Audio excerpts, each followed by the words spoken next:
My name is Charles Nyaberi. I'm the president of Kenya Volleyball Federation. I started my I started my career way back as a high school volleyball player, then university, Kenyatta University College, where I was in the college team. Then immediately I got out. I was thrown in the deep end. I was given the defending champion St. Patrick's High School Iten to be their coach. And I started that. I was hardly 24. And at least, that's how I got my coaching. I did training. I got trained and I handled that team for the next 5-6 years. And at least I was happy with the performance because we retained our national headship of the boys volleyball. They retained their national trophy for those years. Then I moved to Kabarak. My former team beat me in the finals, and then I moved on. I've also coached at Jomo Kenyatta University. After that, I ventured into sports administration in the early 90s, around 1992, as a fixture secretary, then secretary general, then moved up the ladder to vice president. I have been president before, between 2002 and 2005, end of 2005.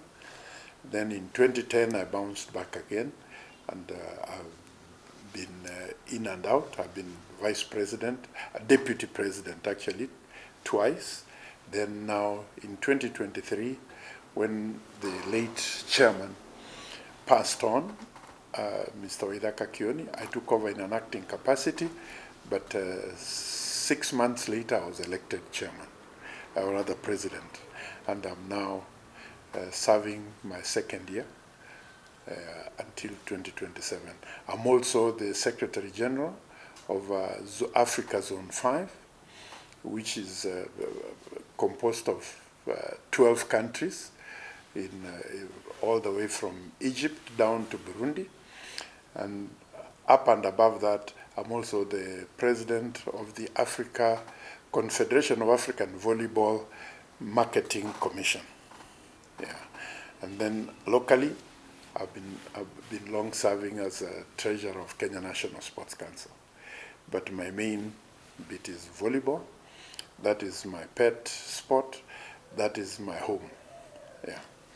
Wow, that one is so colorful, very colorful. A long career spanning nearly 3 decades now. Yeah. And now let's get into it. President, volleyball in Kenya. Yeah. People hardly hear about the volleyball leagues in Kenya. Are there leagues to begin with in this country? And if there are leagues, where they played and who constitute the leagues? Our competition program is very, very loaded, very vibrant. It's just that the visibility sometimes is lacking, but we are hoping, we are doing our best. Our marketing and media commissions, headed by Coach Paul Bitok for marketing, and Isaac Tirop for media, we're trying to find the most strategic way in which our activities can be brought to the public eye and attention. There's a lot happening, but unfortunately a lot of it is happening quietly.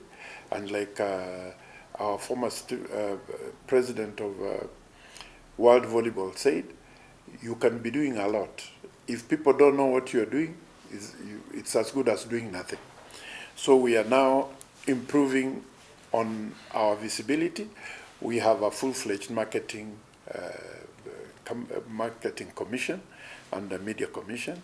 We have revived our website now, which was down.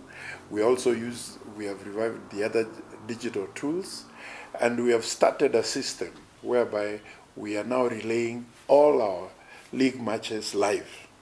And that has helped us. Our YouTube and the other digital tools now have a lot of following, and that is what we are doing to do that. Back to your main question, yes, we have a two-tier men's league, national league, Division 1 with 16 teams. Division 2 also has 16 teams. And it's very competitive. At the end of the season, the bottom two in Division 1 are relegated, the top two are promoted. Then we have the Women's League. Unfortunately, as much as we've been the reigning African champions for long, our Women's League is small. We have 12 teams at the moment, but we are courting more teams to come on board. So there's only one division for the women. But up and above that, our affiliates also, our educational institution affiliates, the universities have a very vibrant universities league, which is divided into segments, east and west, and we support them. We also support the schools championships, but what we are looking at, we are hoping that some of the branches, we have 47 branches which are carved out along the lines of the administrative counties. So the 47 branches, we are encouraging them and supporting them to have county leagues. And that will make that will make a lot of difference, because then now the teams up here in the National League can find a place where they can go and spot new talent, raw talent on the ground. We'll make sure that will make sure that the talent on the ground doesn't go to waste like it does a lot of the times. So far, there is Embu County has taken the lead. Nairobi used to have a league. We're encouraging them to revive it, and the others will also follow suit. Up and above that, we also have the beach volleyball. We have a circuit, a national circuit, and we even staged world homologated competitions. We had a very successful one in Mombasa in December 2023. We're planning for another one, which is international, to come up. But in the meantime, we've done homologated tours in Kwale, in Mombasa. We have done them in Kendu Bay, Mbita Point. We have done them in Nairobi at Strathmore. We have actually had several at Strathmore College. Strathmore are very good partners. They have already put up 2 very good sand courts. Contrary to popular belief, beach volleyball does not have to be played at the beach. As long as the ground specifications meet the regulations, the sand depth and the sand texture, we have, in that particular case, we are working with people to put up sand courts, which will, the sand courts all over the place at different points, which can help us tap raw talent from the grassroots. So yeah, and then besides that, we have national tournaments. What we are trying to do is that volleyball being basically an indoor sport, our league used to go all over the country in outdoor facilities. Then we realized it was not doing the quality of our game any good. Because when you play outdoors 3/4 of the season, when you go now into indoors, it's a totally different kettle of fish. So we have now started a system whereby our national league, 98% of the games are now being played indoors. We play some at Nyayo, we play some at Kasarani. We have also a venue in Mombasa, Makande. We negotiated with Aga Khan in Mombasa also to give us a hall. We have Masinde Muliro University in Western. We're also going to take a few matches there. So our biggest drawback is one, the indoor facilities are very few, the ones which are up to international standards. Actually, it's one. It's Kasarani, And then the Langata DOD sports complex also can be brought up to speed. But otherwise, outside that, we are missing facilities, indoor facilities that can measure up. And on top of that, Kasarani is too expensive for us. So that's why you see us sometimes borrowing the basketball court in Nyayo, which of course the aerial clearance is not up to standard, but it serves us. So we are trying to encourage sponsors countrywide, especially the county governments and other corporate sponsors, to come up with indoor facilities. And we're in negotiations with the government to bring down the cost of hiring Kasarani, because nobody can afford to pay between 60 and 80,000 shillings a day. That's the cost. That's the cost. That's what it costs. Even for national. Yeah, even for national teams. But what we are doing is we want to give credit to our sports ministry. When we are training for international, when the national team is training for international games, we have had the ministry underwriting that cost, which has been super, and so far so good. Yeah. Well, you pointed out the number of teams in the leagues, and you've spoken about the ladies team, which ironically is the best the best volleyball team that you have in the country. They are playing in one division alone. They're just 12, but they still manage to bring the best cream out of Africa. What is it that is happening? Because I thought you should have been picking from a huge pool and then get the finest at the top to beat Africa. But you're picking from a small pool to go and beat people in Africa. What's the secret?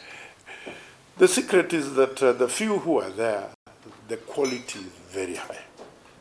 The standards are very high. And compared to our opponents, we still have very stiff competition. We get very stiff competition from Egypt. Actually, the stiffest competition to our Malkia strikers comes from Cameroon, who, of course, they are virtual replicas of our girls. I mean, the physique, and the height and everything, and also the culture, because like the northern countries, sometimes the religion it restricts them. What is happening is that we lose out, and this is what we want to take care of. Between high school and club level, we lose a lot of talent. We lose about well over 60–70%. Is it because of lack of leagues in between there? You see, what happens is that when the young people leave high school, their motivation to continue playing is triggered either by offer of a job or offer of an educational opportunity, especially a scholarship, and we are very happy that universities have now taken it up. Strathmore, actually virtually all of them, Masinde Muliro, all these universities. Now the dropout rate has come down, and also we are encouraging our senior clubs to each of them have at least 3–4 nurseries, nursery in quotes, schools which they'll twin with, so that they can help them with their standards and then absorb the players when they finish high school. That way, the fallout rate will be a bit low. 2, we're also encouraging corporates to start more ladies teams. So far, the number is very low. I think they found it very easy starting men's teams. Some of the men's teams are self-starters. The men just get together, they start, then a corporate sports them, like a Chema Steel in Juja and Kapu at the airport. The young people just started off, and then the sponsor noted an opportunity. So that's what we want to encourage. But we don't want it to happen subconsciously. So our youth commission is consciously now helping the young people who are finishing so they can transition into clubs. We have we also had clubs that died off, like KPA in Mombasa. We want to, revive them. They have an excellent men's team now. It is number 2 in the country. So, and in all the other corners. But your observation is right. But then at the same time, also the men, the girls have been so much on the tongues of the world, and also in the eye of the world because of their relatively better performance internationally, that people are not having time to look at the men. The Wafalme stars. Or they are called Wafalme stars. Yeah, Wafalme stars. There's no marital link between them, Wafalme and Malkia. The Wafalme stars actually have made a lot of strides. We have, for the first time in 2023, they won the silver medal in Africa Games, all Africa Games, behind Egypt, and it was a very close game. And on top of that, we have like 9 of them, plying professional trade outside the country. So, it is a team to watch, but we also want to make sure that the Malkia strikers have baby Malkia teams which can act as feeders. Yeah, we want to make sure that the junior team is exposed properly, put together in time, so that they can be a good feeder. That way, we can sustain our high standard. If we don't do that, then our standards will start dipping. Now, back to maybe the leagues like we were talking about, which on the men's side, which are the teams that are actually giving one another serious run? The men's side is very, very competitive. Like I said, we have 2 leagues of 16 teams each. At national level? At national level, yeah. And leave alone the provincial ones. The National League is Division 1, Division 2. Division 1, so far the competition, like now, we just finished, we rounded off our league a week ago. Well, the leagues have ended now. Yeah. They've ended, but there is it's off-season, but we have an off-season event called Kenya Cup, which is coming on 6th of next month, 6th and then 13th for the finals. And this one is like free for all. And the teams are allowed, those ones whose players have been out on professional stints, they are allowed to use them for that. But it's an exception. You can use up to 2 professionals or up to 2 external players. So, but that's an off-season thing. We are starting it for the first time. To go back to the women's Malkia strikers, before I come back again, we are very, very glad that we have had Mozartbet. Mozartbet have been our partners for the last 3 years, and we are now negotiating. We have had 2 very good contracts. The first contract was for 1 year. It was worth 10 million, but it was in between when the team went for international training in Brazil. The company generously gave us another 3 million to sustain the team. Then it was extended for 1.5 years, and we got a sponsorship of 15 million, which now lapsed in December. And we have negotiated. We are about to put pen to paper on a new contract, which will take us until the end of next year. And they not only, besides the package for, like now, the 15 million for the last contract, they also take care of us. They give us bonus supports when the team is going out, like when it's going for Olympic Games, when it's going for World Championships, when it's going for Challenger Cup. So we are very happy, and we are hoping that other corporates can come on board so that the team can have an all-round support. And Yeah, so on the men's side there, where I draw most of their interest in this. Yeah. Which are the top 5 teams right now competing at the national level? The top teams, the reigning champions from last week now are General Service Unit, Yes. which has been very, very consistent, except for 1 year when they lost the championships last year. They had an unbeaten 15 years run, and 15. And they also have the highest number of players on the national team. On top of that, they have the highest number of professional players out there. They have been able to send out about 5, 6 players every year, and they still were able to win with their homegrown talent. Number 2, very close because it was 2-1, Kenya Ports Authority. From Mombasa. From Mombasa. That is a very strong team. Both of these teams have represented us at African Club Championships level. In fact, they just came back from from Libya about a month ago, where they performed very well. Then we have Prisons Kenya, which is a very good team. They were Prisons Kenya, and then Equity. They were number 3 and 4 respectively in the league. Equity is a fast rising team. Prisons Kenya have been there. Prisons Kenya is the team, the Kenya club team that has done best, that has made sure that they've gotten the highest ranking so far in African Club Championships.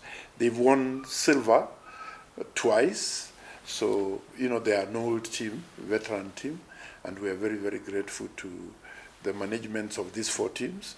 Then the other teams which are not too far away, we have others which are struggling to get, not struggling, but very, very close to coming into the top bracket. We have AP Kenya, Administration Police. We have Kenya Airport Police Unit. We have quite a good number of them, out there. But those 4 were the ones in the finals, in the semis and finals, and the semis and finals we played them. We had the playoffs had 8 teams. Out of the 16, 8 qualified, and then they were able. The top team, number 1, played number 8, so that they can get relative advantage. Then we moved on to the semis. When we got to the semis, we were playing home and away, and each team needed to win twice to be declared the winner. So it's very competitive, and it was very good, and it drew crowds. We are drawing crowds back to the gym. We had the gym about 75% full, and we are hoping that this trend continues, because it's a very good parameter for us. That's how we measure how much public attention we are arousing. Definitely. And now, President, speak to us, maybe very shortly, about the timelines of the league. When does it start? When does it end? When can people who don't know about it come and watch? Because this information is not out there properly. That's right. We don't know how long it takes for the entire league, for how long it runs. It's important to know. Now that we've known the places where they play, it's also important to know during what period of time do they play. Yeah, we have our league is now structured and timed to tie up and be in sync with the international calendar, the FIVB, the Federation of International Volleyball calendar. And it starts, we kick off in October, late October, the last week of October, and we go on until June, or officially June of the following year. It might, sometimes it spills over to the end of June, but like this time we were able to finish it, in good time. So that is the official time. From October running to June. To June, and then between June and October again, we have off-season events like that Kenya Cup that we have.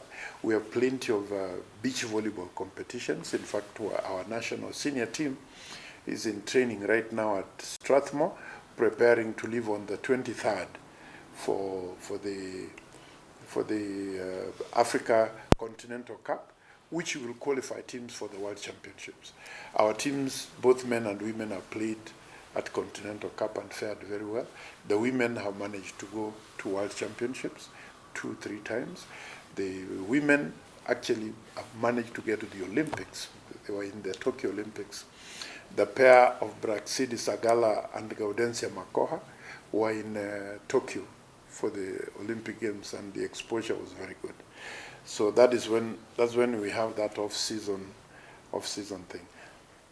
So now, their names I'll ask you at some point of this interview before we wind up. There are names like Praxidi Sadala. There are big names that have gone by. We wonder where they are right now. Maybe Kenyans would want to know, because they entertained Kenyans. They were so patriotic. They gave all to this country, and their names actually are etched somewhere as legends of the game. So these ladies, perhaps. The key one that is known so well is Adala, and maybe we want to let her rest in peace, Wanja. The late Wanja and Washu. Washu. Yeah. I mean, these were names that were household names. Where are they? What are they doing in the space of football worldwide? Yeah, maybe before I get that, I think there's one little point that I want to draw attention to. Our Malkia strikers are getting to camp on the 30th of this month. They'll train in Nairobi at Kasarani, and then they'll go to, there is an international championships in Vietnam, and the Vietnam one will be from 15th to 22nd of August. And then after that, they'll move on to Thailand for the World Championships, representing Africa as a result of their performance in Cameroon a year ago, where they beat everybody to earn that bit. Now on our stars of yesteryears and current, we have quite a number, and what we are trying to do is make sure that we transition them when they finish playing, when they reach the peak of their playing. We want to transition them into roles so that they can continue being models and can also continue serving the sport. Now, unfortunately, we lost Wanja prematurely. By the time we were losing her, we had transitioned her from being the face of volleyball. Her and Jane Washu, Janet Wanja and Jane Washu, were the two twin faces of volleyball. And they attracted very positive attention to us, and we owe it. God rest her soul in peace. We had just transitioned her into training. She was actually a national team trainer. She went with the team to the Paris Olympics as the team trainer, because also professionally at her place of work, Kenya Pipeline, she was the chief gym trainer, at the staff place. So now we also have other big names like Jane Washu. Jane Washu is right now coaching in Seychelles. She's coaching a club in Seychelles professionally. She's coaching two teams. She's coaching a senior club and also a youth team. If she was around here, we'll definitely have found a place for her. Braxidi Sagala, who is one of our longest serving attackers, left attacker and also opposite. She was elected into the National Executive Committee. She's now a National Executive Committee member representing athletes. She's the athletes representative. But up and above that, she still is a member of our technical team, especially in the beach volleyball. And even we'll find some role for her in the national women's team. We have others, Esther Chepkosgei, who also served the country. Now she's one of the assistant trainers with the team that is going to the World Championships. We have Triza Tuka. We have who has been assistant captain, for a long time. We have Wisa, who is Edith Wisa. We have Mercy Moim.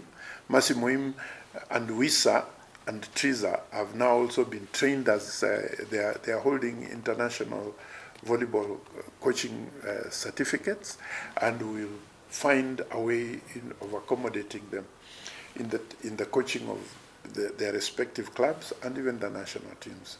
But what we do is we usually make the placing, the selection of the team, we leave it to the coaches, and they pick those ones who are in the best form at that particular time. Those ones may not have made the team this time to the especially like now Edith Wisa and Triza and Agrippina. Agrippina couldn't do the long serving, but we are not ruling them out. The age is still on their side. They can always bounce back. Wow, that's it's nice to hear that they're really succeeding elsewhere in the sport, which is good in terms of building the sport.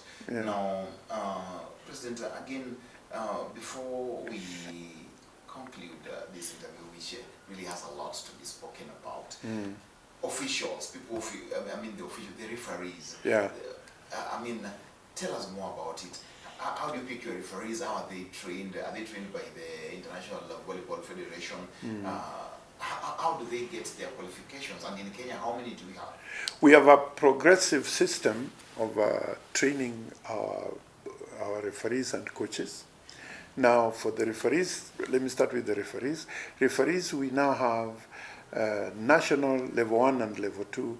We have a total of 130 fully trained by the federation. Once they reach level 2, then that is the highest qualification locally. Now they wait for an opportunity to get international refereeing. Unfortunately, or rather fortunately for us, we have filled our quota for international referees. Each country is given a maximum. We have 12 international coaches. International referees, 13 actually at the moment. There were 14, but one, John Odundo, has retired. And before that, Evans Wasike also retired. So at one time we had 15. And out of the 13 that we have, I'm glad to say that 6 are ladies. And they are going to be there for a long time because the referees, international referees, retire at 55, and they're going to be with us for for quite some time. But we also have a very vibrant referees commission, which is led by an international referee, Charles Wambua, and they do quality management, and supervision. They put them through refresher courses. They are the ones who assign them local duties, and even when we have an international game, we use both our national and international ones. The standards are very high. Now for the, so as it is, if and when an opportunity will come up in the quota that we have, then we'll see which ones in our level 2 team that we can recommend for that course. The coaching one is different. The coaching one, you can have as many international coaches as you have, as you want. We have, unfortunately, a lot of people shy away from pursuing this particular line. I think it's more demanding than the refereeing. We have about 75. The last time we did a count, it was more than 75 locally trained coaches. And internationally, we have had 7 actually international coaching courses, whereby our people have been now graded as Federation of International Volleyball level 1 and level 2. We have about 60 something in those 2 cadres. We have 2 in level 3. We have now we have 3. Yeah, we have because we got Patrick Owino qualified the other day. We have Godfrey Owese Okumu, who is in the Philippines, and then we have Catherine Mabi. These ones are level 3. Then we also have we have had the recognition by the international body, the Federation of International Volleyball.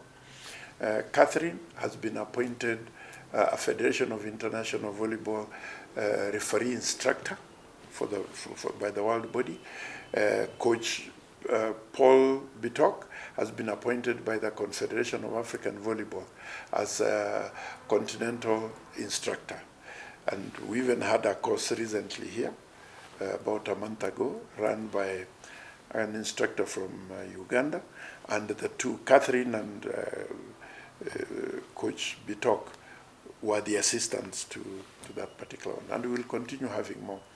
I mean, on the beach volleyball also we have 2 qualified ladies and 5 qualified men, but unfortunately we have only 1 qualified international beach volleyball referee called Nzangi, is from the coast, but we are making an arrangement to get more.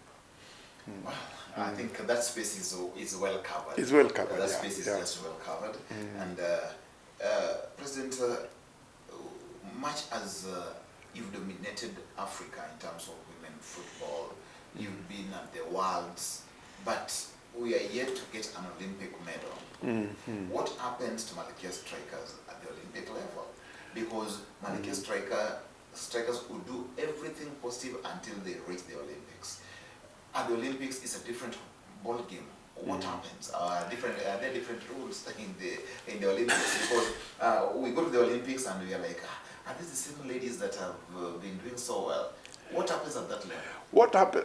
The truth of the matter is that the intensity and quality and level of exposure that we give our national team cannot compare 20% with that one of our competitors.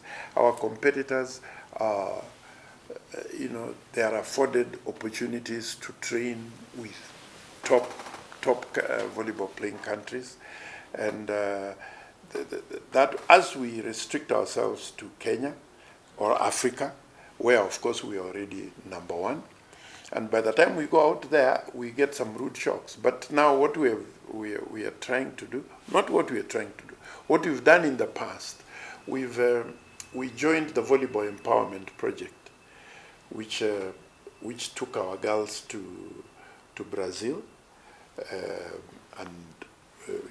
under our local coaches and Brazilian tacticians, and it paid off. When we took that team from there, we had a stop in Serbia. Serbia is one of the top countries, and through our sponsor Mozartbet Kenya, they organized for us just 10 days in Serbia. And the 10 days in Serbia, these girls are still singing about it. When we went to the World Championships in Poland and Netherlands, the team climbed 6 places in the ranking in the world. And what we're doing, that's why like now we are sending the team to Vietnam before they go to the World Championships. What we are at an advanced stage, we are negotiating with the Federation of International Volleyball. We want to get the second phase of our volleyball empowerment project, where we'll get some of those top coaches stationed here. You see, it doesn't do the team a lot of good. You bring those top coaches, you attach them to the team for just a couple of weeks. It doesn't. We want them to be there even from the talent tapping and the team selection level. And so we are at an advanced stage. We think we'll click this.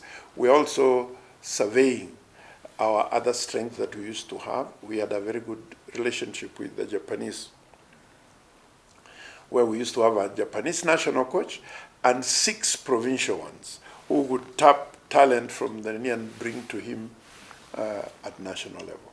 So what we are looking for, and we have negotiated with our government, and they have encouraged us to get a blueprint for that, is get this team to get as much international exposure as possible.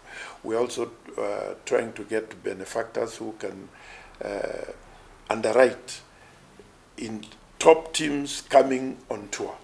They come and play against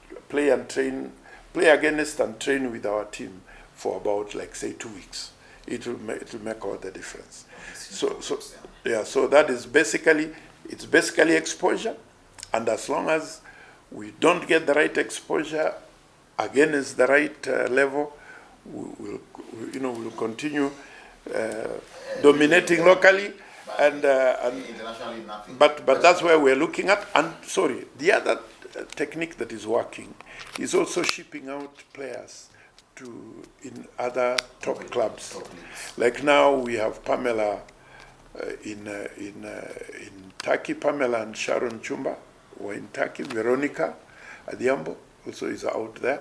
When they go out, when they come back with very rich experience, and it helps move on to their So, but the biggest thing is invest in exposure of our team out there. Yeah, because the Kenyans, we are waiting for the Olympic medal for Malkia strikers. Yeah. Because you are indomitable in Africa. That is true. You show every good signs until we get there. So I know Kenyans are yearning for that moment when the Kenyan flag will be hoisted at the Olympics because of the Malkia strikers. Yeah, we are going there. We are getting there. Yeah. We are climbing the ladder slowly but very surely. Like now, those 3 places we climbed last time, I'm sure in the Olympics this time we'll move at least all the best into the last 16. Yeah, all the best. Look for the best. Thank you. You've spoken about every other thing in volleyball, and what do you tell Kenyans? Because there is this group of Kenyans who are like, volleyball people enjoy at school level, college level, and then even the fan base dissipates at the higher level. How do you bring back these funds? What is the federation planning to do?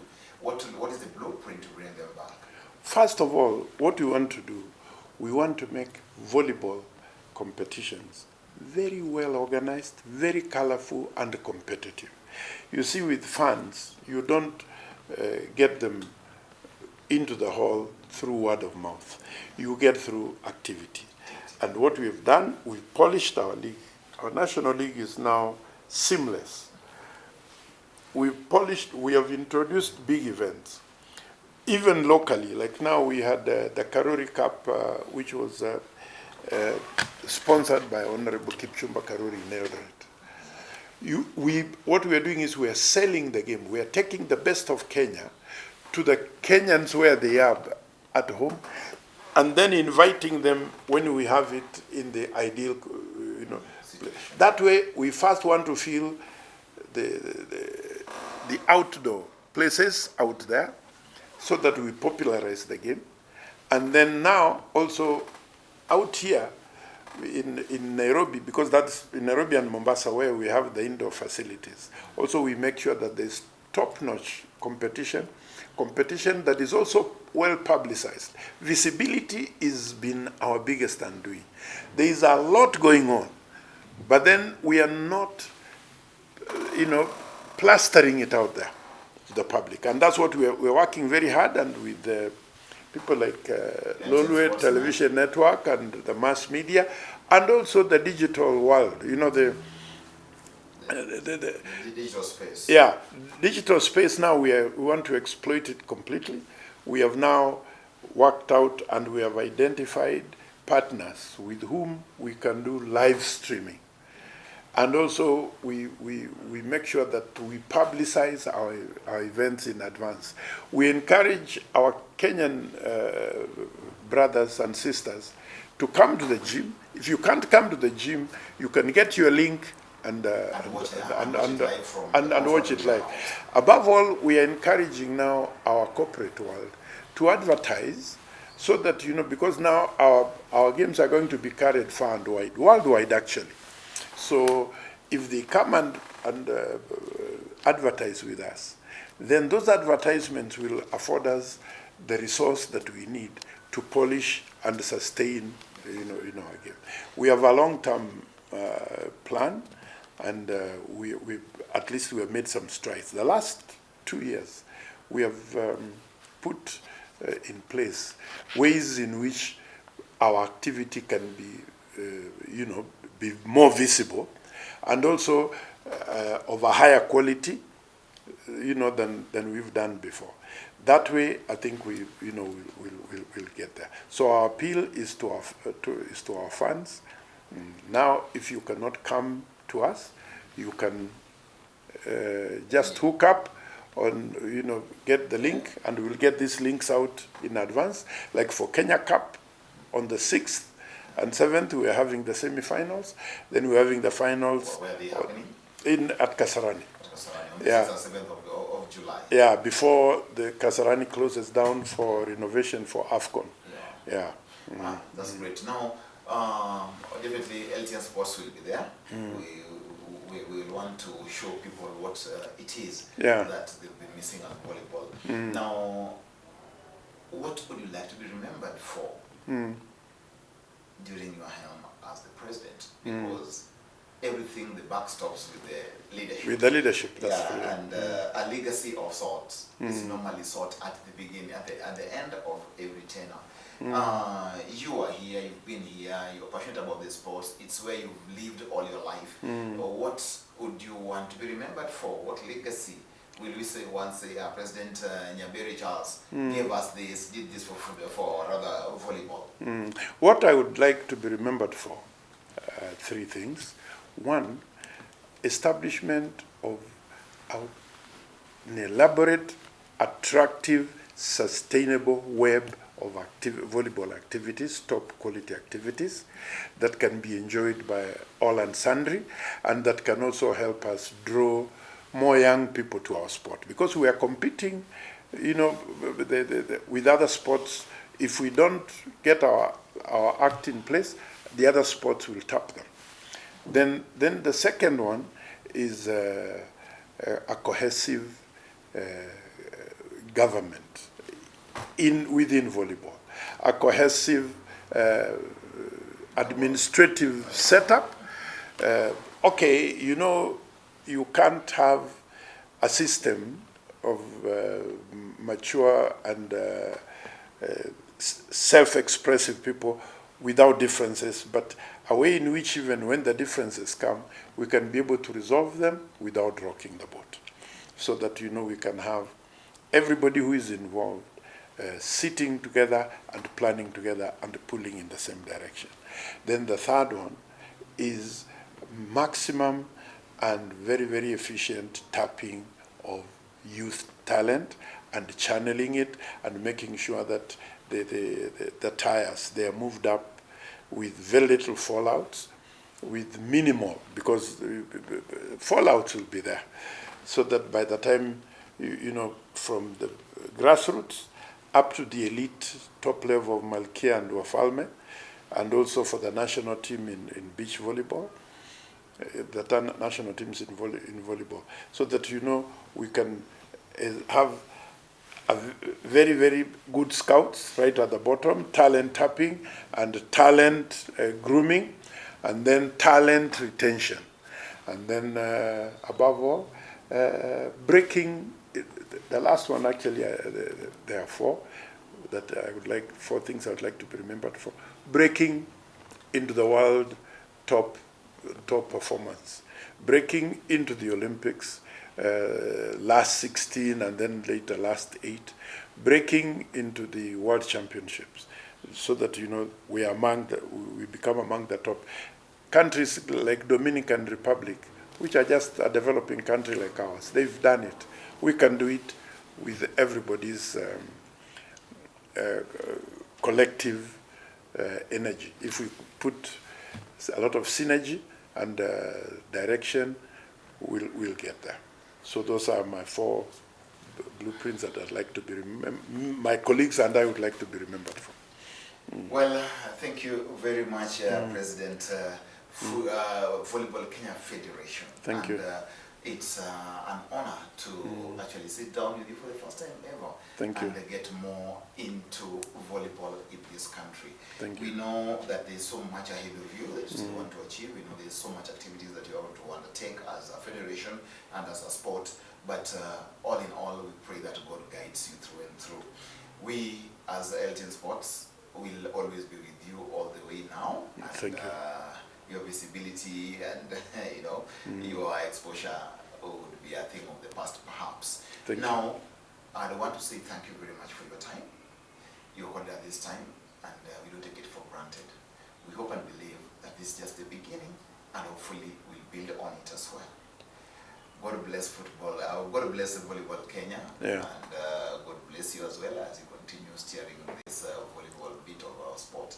And I know all shall be well. Thank you. Thank you for your time. Thank you very much, and we appreciate your time. Yeah. And please keep tabs on us and help us help us increase our visibility, positive visibility, and popularity, because popularity comes from visibility. We have a lot of actions, and please, you and the rest of the media, where you see us going wrong, please don't hesitate to point it out to us. We have an open door policy, and we are very receptive to positive criticism. Even negative criticism is still okay. It's meant to improve us. So thank you very much, and thank you very much for your time. Welcome again next time. Thank you.